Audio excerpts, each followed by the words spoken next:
Devenait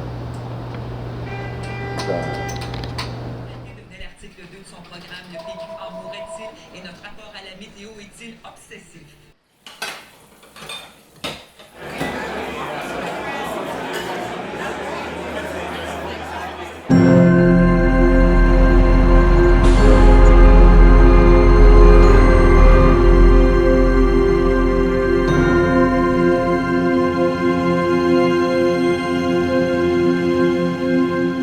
Natural life, Inuit life.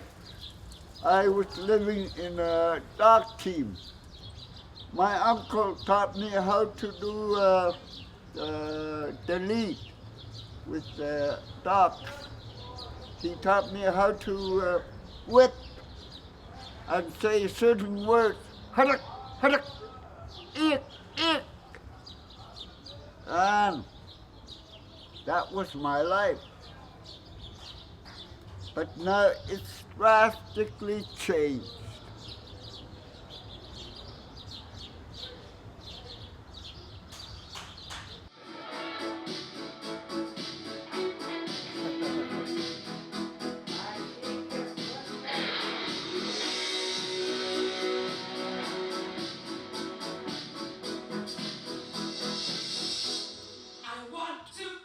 I was evicted by the government. When there was an eviction there, somehow I ended up in Montreal because of that eviction. I escorted an elderly man to the hospital, and somehow I ended up in the streets. And I went to homeless shelters every night, or I sleep outside sometimes, more than times. But somehow all this experience tells me we can go through hard times, through rough times, through poverty, through no money, and still we live. So we learn in the hard way.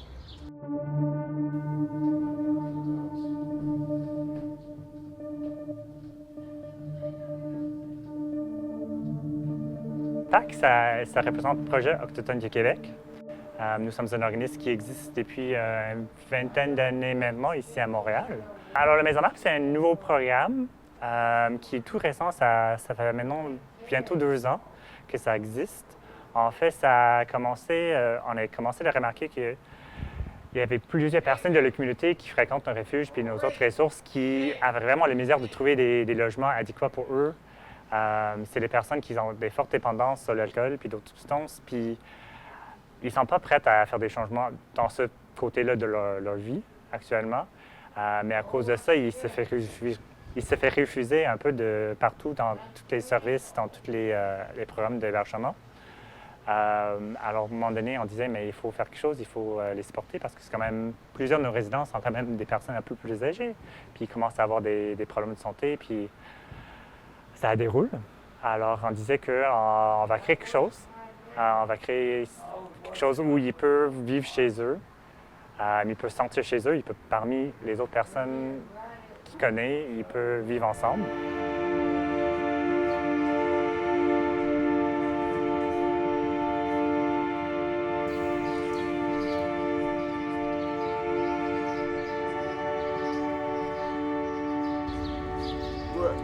We feel like we're somehow left out all the time, or being no priority.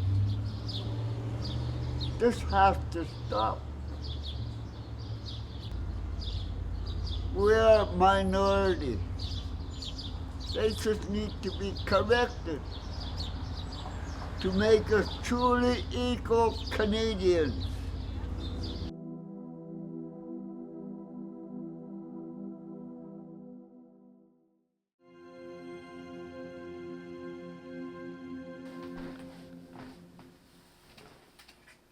il y avait des jours où je devais choisir entre manger et payer mon loyer. C'était une période difficile parce que quand je m'étais séparée, je n'avais pas de revenus. Et il fallait que je recommence à zéro puisque j'étais une mère monoparentale. Je m'occupais des enfants à temps plein, dont un enfant qui était autiste. Donc, quand j'étais à Logifam, ils m'ont aidé à me rebâtir parce qu'on parle qu'il fallait maintenant que je me trouve un emploi et surtout que je me trouve un logement où vivre.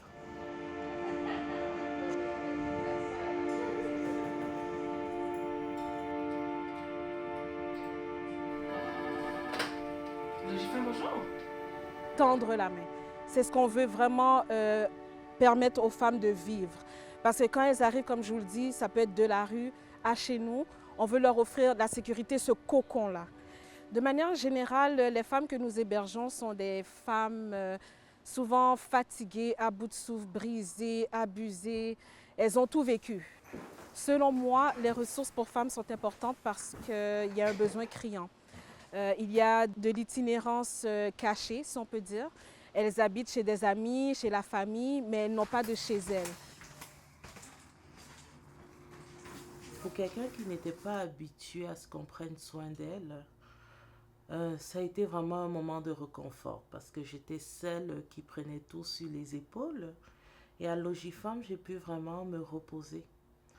Et moi, ce qui a été vraiment quelque chose de décisif, c'était vraiment le fait de trouver une stabilité. Parce que c'était ma plus grande crainte. Je venais de perdre un logement à mes enfants et je ne savais pas où on allait se retrouver et comment on allait vivre parce que je n'avais pas encore d'emploi et je ne savais pas comment subvenir à leurs besoins.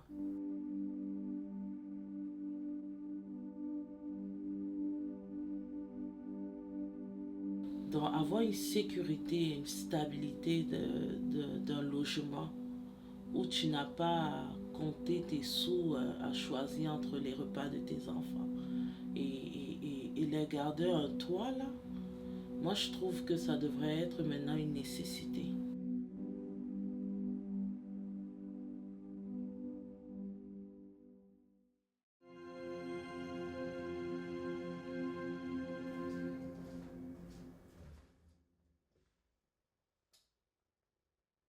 La première fois que je me suis retrouvée à la rue, je devais avoir à peu près 19 ans. Suite à une rupture. Puis après ça, c'est revenu comme régulièrement. Je n'étais pas bien dans un appart, je laissais tout, je partais tout simplement. Des ressources comme Méthadone, c'est hyper important parce que sans ça, c'est pas parce que tu as un toit que ça va mieux aller. Le toit, c'est une chose, mais se sentir en sécurité, se sentir valorisé, savoir qu'il y a quelqu'un qui est là pour toi, développer des liens de confiance, c'est pas en dessous juste d'un toit qu'on fait ça. C'est des gens qui ont vécu beaucoup de traumatismes, qui ont des histoires de vie des fois très difficiles. Tu sais, la consommation, c'est pas juste pour avoir du fun. Des fois, c'est un mécanisme d'adaptation pour faire face à ce que la vie nous fait vivre, des fois qui est très difficile.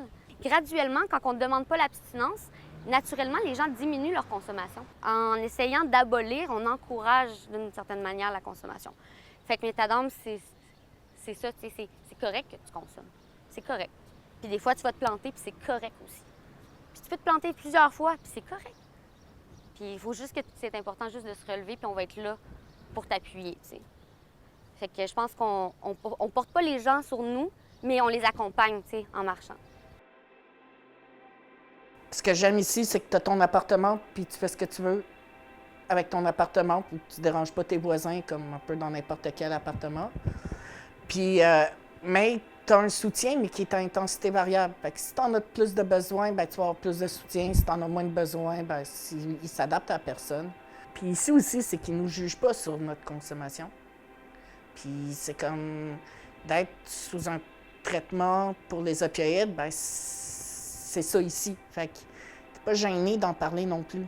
J'ai réussi à me trouver une job parce que j'ai pu m'acheter une passe d'autobus pour aller faire le tour, puis aller porter mes CV, puis aller faire les entrevues. Parce qu'avant ça, je pouvais pas. J'avais pas, juste pas l'argent de m'acheter des billets, tu sais.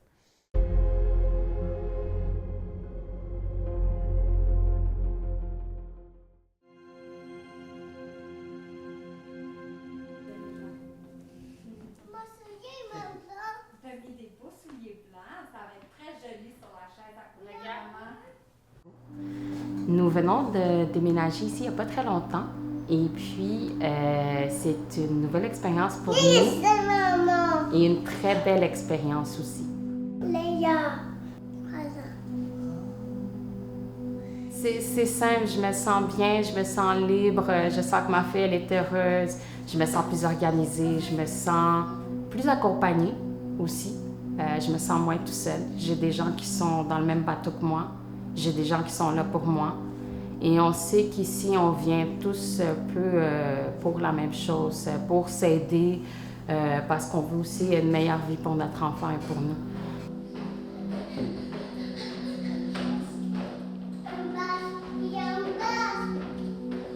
Les femmes, quand elles arrivent ici avec leurs enfants, souvent, ça fait un court, moyen, long terme qu'elles étaient vraiment en survie. Fait que le fait qu'elles arrivent ici pour un 5 ans, en 5 ans, tu as le temps de pouvoir mettre en place des choses qui vont être positives pour toi, pour tes enfants, dans un milieu qui est sécuritaire.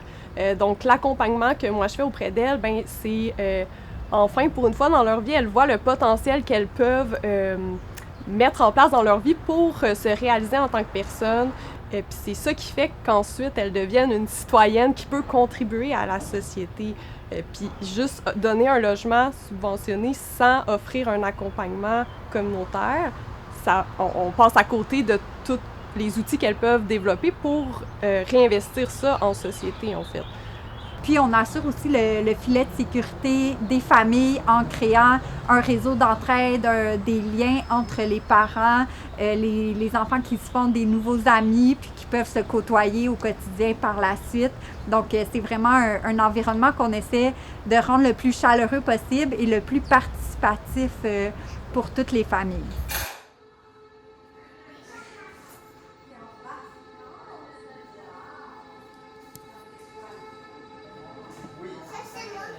Je me sens libérée, je me sens bien, heureuse, je me sens dans mon chez-moi. Je remercie l'organisme de tout mon cœur.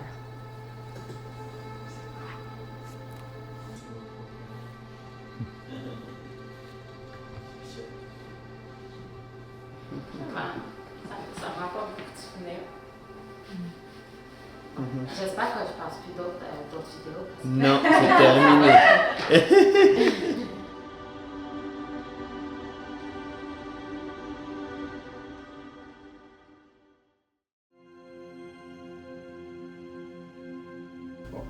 Okay.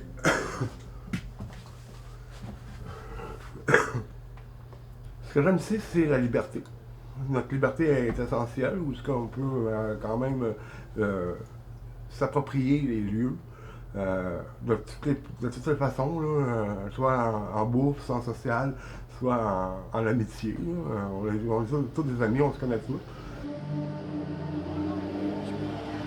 Et les gens qui habitent ici, c'est toutes les personnes qui ont eu des problèmes avec des insertions sociales de rue, de toxicomanie et de maladies mentales. Moi, j'ai une maladie mentale, je suis bipolaire affectif type 1. C'est plus rare que le type 2. Je suis tout le temps sur le high, alors quand je le redescends, je ne redescends jamais. La situation de l'itinérance à Montréal, c'est quelque chose de très complexe et on a besoin d'avoir différents types de modèles de logement pour pouvoir répondre à cette diversité d'enjeux qui existent. L'objectif de ce projet, c'est vraiment de diminuer les barrières d'accès au logement. Et donc, les personnes qui arrivent ici peuvent vivre avec des enjeux de santé mentale, des enjeux de santé physique aussi. C'est une maison de chambre avec 14 logements. On a 12 chambres individuelles et 2 chambres doubles. Donc, ça fait un total de 16 personnes qui peuvent résider ici au 3629. Il faut bien avoir la tolérance et la limitation des drogues. Il est très dans l'humain. Et l'organisme n'a aucune préjugé envers ce qu'on est. Des marginales. En réalité, on est des marginales qui sortent de la rue pour rentrer dans la société. Alors, c'est important que les gens ne nous stigmatent pas comme étant tout le temps des personnes de la rue. Et Anonyme, pour moi, c'était une révélation pour moi. Quelque part où j'ai été, je me suis senti comme chez moi. On est des êtres humains comme tout le monde, puis on n'est pas juste des rebineux ou ben des trucs comme ça, comment que le monde nous appelle. J'ai même pas les mots pour le dire, parce que c'est des mots que je veux pas entendre.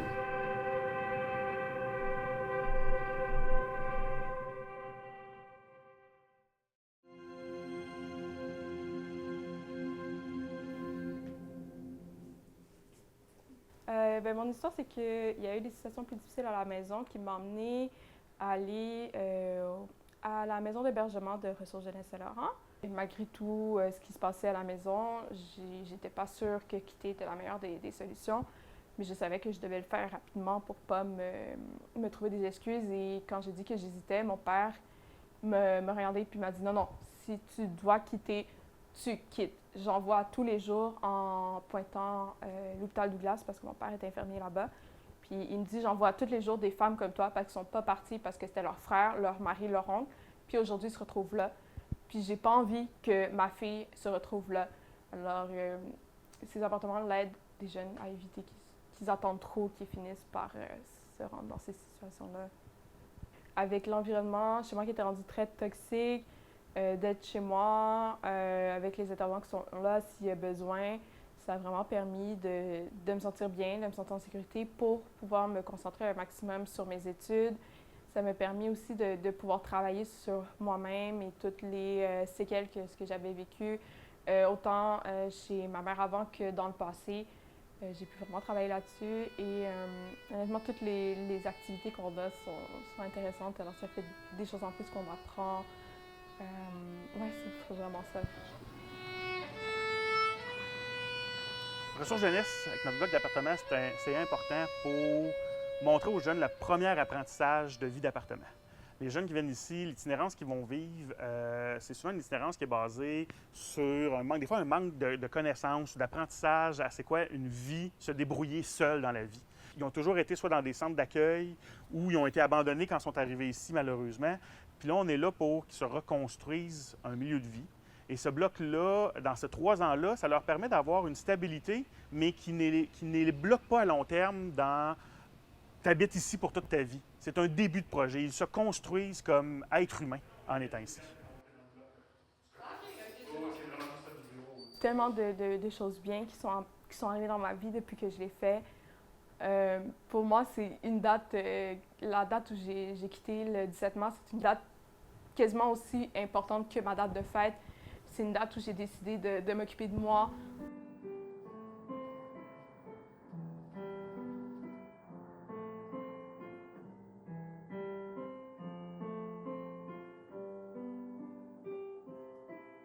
Je viens de finir une technique en éducation à l'enfance et je vais commencer un bac en psycho et socio à l'Université de Montréal. Et je travaille entre les sessions dans un CPE comme éducatrice et la fin de semaine dans un entrepôt de golf. Ce type d'appartement est vraiment important pour permettre aux jeunes d'être dans un milieu sécuritaire ou peu importe la situation, d'avoir ce tremplin-là ou ce tampon-là. Et il ne faudrait pas que des jeunes qui vivent des situations plus difficiles ou un environnement toxique restent parce qu'on ne sait pas où ça peut nous mener.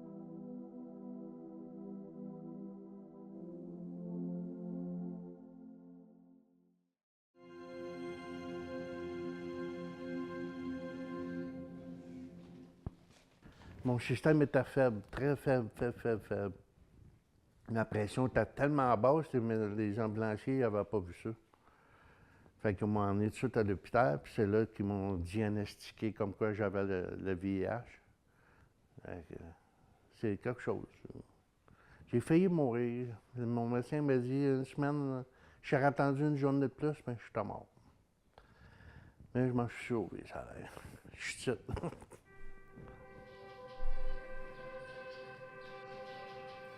Sans habitation, les gens, c'est prouvé, hein, c'est pas juste nous, que l'état de santé des gens se dégrade rapidement. Donc, c'est essentiel ici que les gens puissent avoir un suivi médical et avoir une habitation stable et salubre. C'est un complément à la reprise de leur état de santé. Donc, la Maison des Rêves, c'est une ressource d'hébergement à la base, plus de 50 ans, où on reçoit des gens qui ont des problèmes de santé, mais reliés à leur VIH. Donc, leur infection au VIH n'est pas contrôlée. Donc, notre rôle, c'est de les amener le plus possible à ce que les gens soient capables de contrôler leur infection au VIH. On offre aussi du soutien communautaire. Donc, on les accompagne dans leurs suivis médicaux. C'est surtout là qui est le cœur de leur problématique. Aussi, bien évidemment, comme ils sont ici, puis il y a quand même beaucoup de gens, on leur permet de briser l'isolement beaucoup. Donc, ça a un plus ça, pour eux. Les fins de semaine, les cuisinières ne sont pas là. Fait que le mercredi, eux autres, ils préparent la nourriture pour le samedi puis le dimanche. Fait que ça fait beaucoup de vaisselle. Fait que moi, je suis là pour leur donner un coup de main. Fait que je lave des gros chaudrons, des petits chaudrons, des verres, des tasses, ça, c'est la laveuse qui fait ça. Mais je prépare tout, je lave toute la vaisselle, je sais où tout va. Puis c'est ça que je fais dans la cuisine. Donne-moi de manger.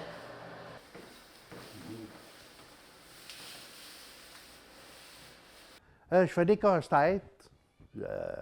Des fois, on joue au bingo par gang. On écoute des vidéos, des DVD,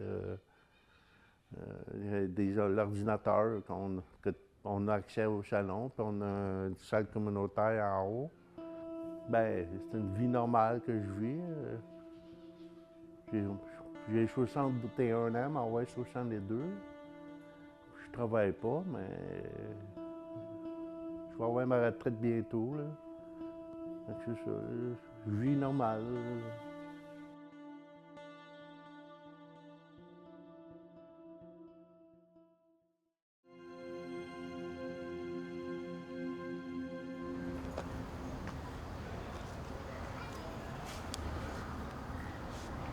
Je suis gaspésienne. J'étais arrivée à Montréal, j'avais 11 ou 12 ans. J'ai toujours été à Montréal. J'ai pas connu la rue en tant que telle, mais j'ai été sans domicile fixe. J'ai beaucoup de côtoyé les refuges. Fait que, tu sais, oui, c'est une aide, mais tu sais, c'est limité dans le temps. C'est pas l'endroit pour prendre soin de toi, genre si ta santé mentale, whatever. La dernière fois, j'étais dans un refuge, j'étais en grosse dépression, je venais de perdre mes enfants. Regarde, ça filait pas pantoute, puis tout de suite, la journée, quasiment le lendemain que je suis arrivée, il aurait fallu que je sois tout de suite dans les recherches d'emploi, tu sais, sans que je puisse comme évacuer ma douleur puis ma peine que j'avais en ce moment-là, tu sais. Ça fait 6 ans que j'attends pour un HLM, puis on m'appelle pas, puis on fait rien, puis tu sais, j'ai toujours l'impression que je recule dans la liste au lieu de remonter la liste. Fait que, tu sais, j'ai l'impression que ça va nulle part, là. C'est comme si nous, on n'avait pas le droit d'avoir un logement, là.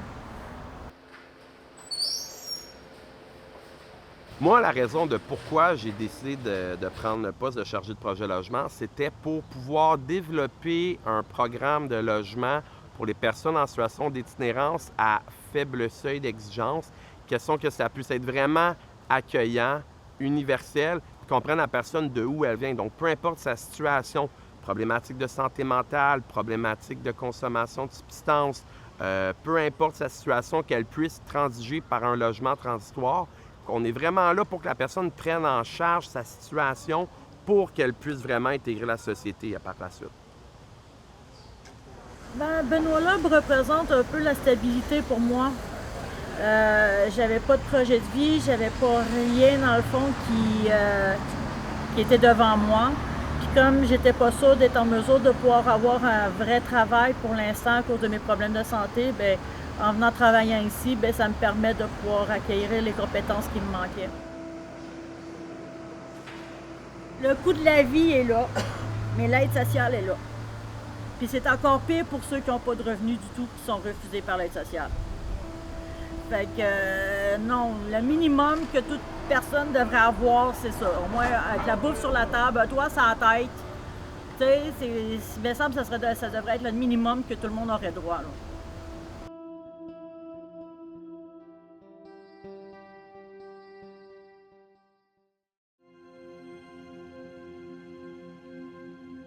Je ne survis plus, je vis. Je suis une personne, moi, qui a vécu 10 ans dans la rue.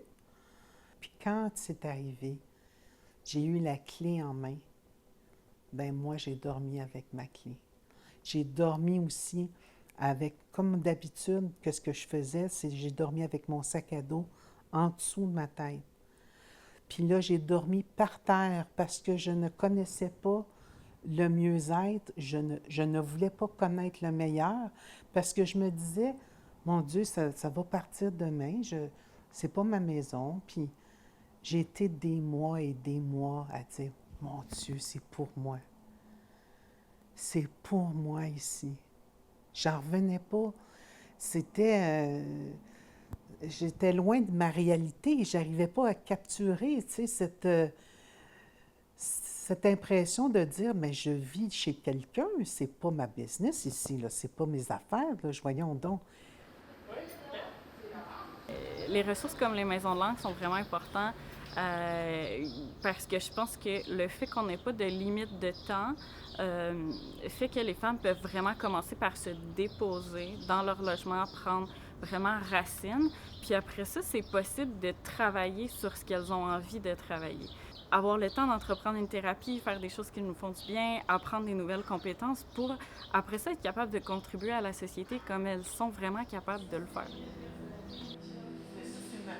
Moi, je commence à m'accueillir telle que je suis. Puis, j'utilise mon ancien métier, qui est esthéticienne, pour faire une toile dans mon visage. Je tente de m'arranger du mieux que je peux à tous les jours.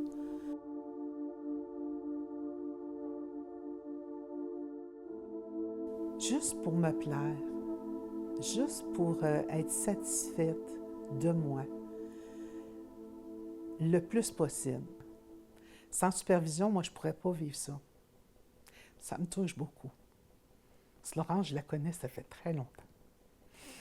Beaucoup, beaucoup longtemps. Elle m'a connue dans quelque chose de pas mal pire. Puis, ça prend des gens comme elle pour tempérer, je dirais. Tempérer les hauts et les bas, les aléas de tous ces gens qui habitent ici. On a besoin de ventiler. Moi, j'ai besoin de raconter ma vie comme je le fais présentement. De raconter ce que j'ai vécu, ce que je vis présentement, afin que d'autres comme moi puissent trouver un endroit. Sans quoi, je serais encore dans la rue et peut-être m'enlever la vie parce que c'est très difficile.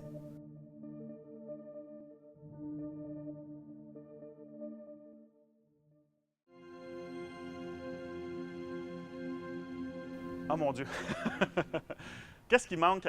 Il manque des logements. Un type de logement ne suffit pas à répondre à tous les enjeux qui pouvaient être liés à l'itinérance. Il manque des logements sociaux, c'est le principal.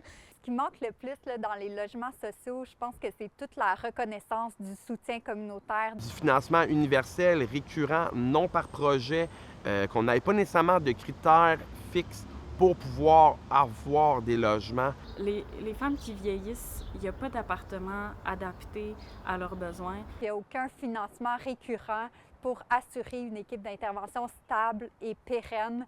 Pour les personnes vieillissantes, atteintes du VIH, LGBT, quand tu rajoutes ça en plus, il y a encore moins de ressources. Je crois que c'est irréaliste de croire ou attendre que tout le monde soit capable à faire tout parfaitement tout le temps.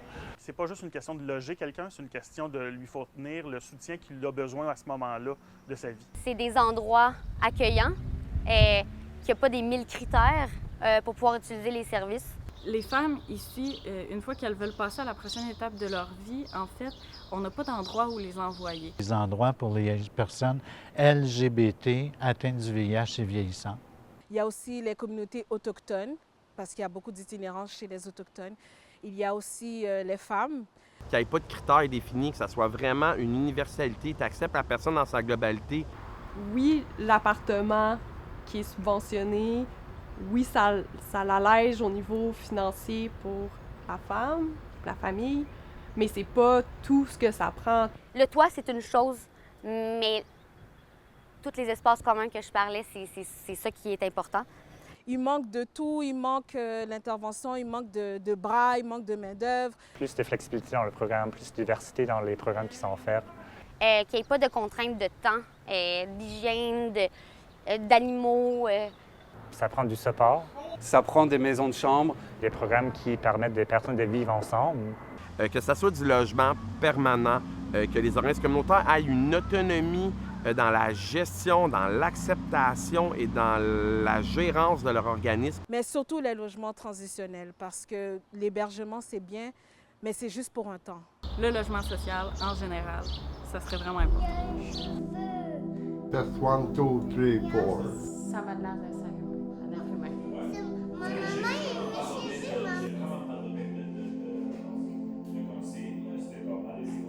Fais-moi ton plus beau sourire. C'est le plus beau. Oh boy. Merci. Yes, merci. beaucoup. Merci beaucoup. C'était cool ça, Leïla. Merci beaucoup. OK, on coupe.